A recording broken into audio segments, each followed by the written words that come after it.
Update, the latest on Jeremy Doku, Rodri, and John Stones, including expected return timelines. Meanwhile, Man City joined the chase to sign one of the Premier League's top right wing-backs as a potential upgrade on Matheus Nunes, and Pep Guardiola takes a measured view of Man City's title prospects in the battle with Arsenal.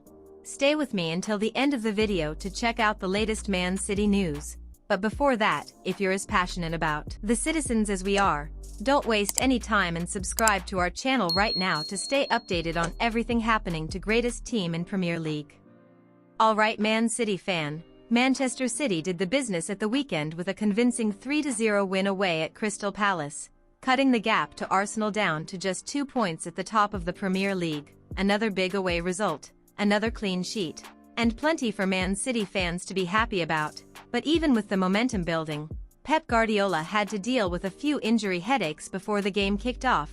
Going into Selhurst Park, Man City were already missing a couple of important players. Jeremy Doku and John Stones were both ruled out, which came as a bit of a blow considering how important they've been this season. On top of that, Rodri was still unavailable, and Mateo Kovacic continues his long road back to fitness. With Brentford coming up in the Carabao Cup and West Ham next in the league, the big question now is who might be back in time for this busy festive run.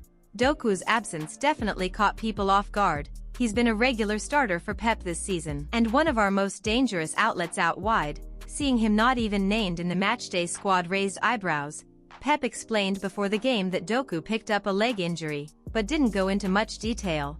The hope is that it's not serious, and the current feeling is that West Ham at home could be the game where we see him back. Rodri is the other massive one. He's barely featured since that hamstring injury against Brentford back in October. The Ballon d'Or winner has only managed a single minute of football since then, coming off the bench against Bournemouth in November. Since that appearance, it's been setback after setback. Pep has said Rodri is improving and getting sharper in training, but Palace came too soon. There's still some doubt over whether Brentford midweek will be too early as well, so West Ham looks like the more realistic target for his return. John Stones was also missing against Palace, with Pep confirming he's dealing with a thigh issue. The good news is that it doesn't sound serious or long-term. Stones could be back fairly quickly, and with Pep likely to rotate for the Carabao Cup, we might even see him return against Brentford if things go well. Then there's Kovacic, who is Man City's longest-term absentee. He's been out since October after ankle surgery and hasn't featured since the Champions League game against Villarreal.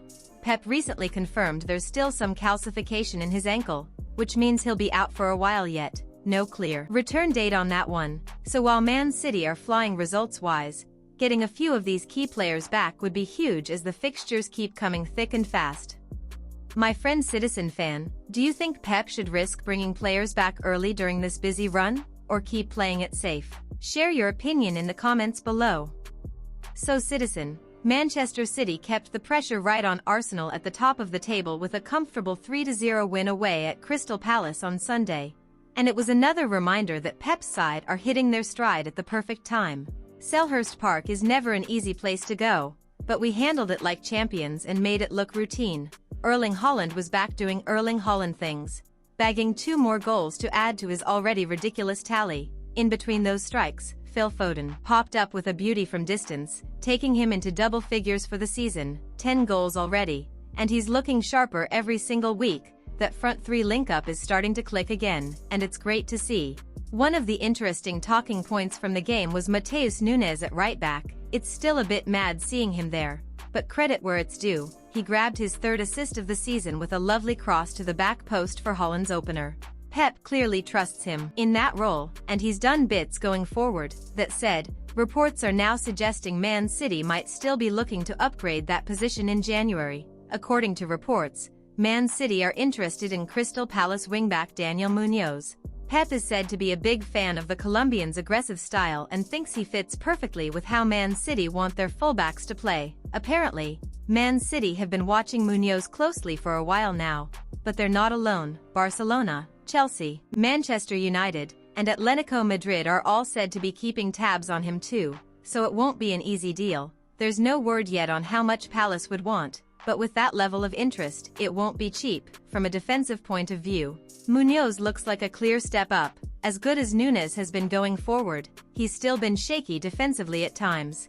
making a few costly mistakes this season. Munoz, on the other hand, has been rock solid for Palace, barely putting a foot wrong and offering real consistency at the back. What makes Munoz even more appealing is that he's not just a defender, he offers real attacking threat too, chipping in with goals, assists, and big chances created. He's proven it over more than one season. So this isn't just a purple patch. At 29, he's experienced, Premier League ready, and could slot straight into Pep's system without much fuss. If Man City are serious about pushing on in the second half of the season, this is exactly the kind of signing that makes sense. A player who knows the league, delivers at both ends, and raises the level straight away. Mr. Float understood what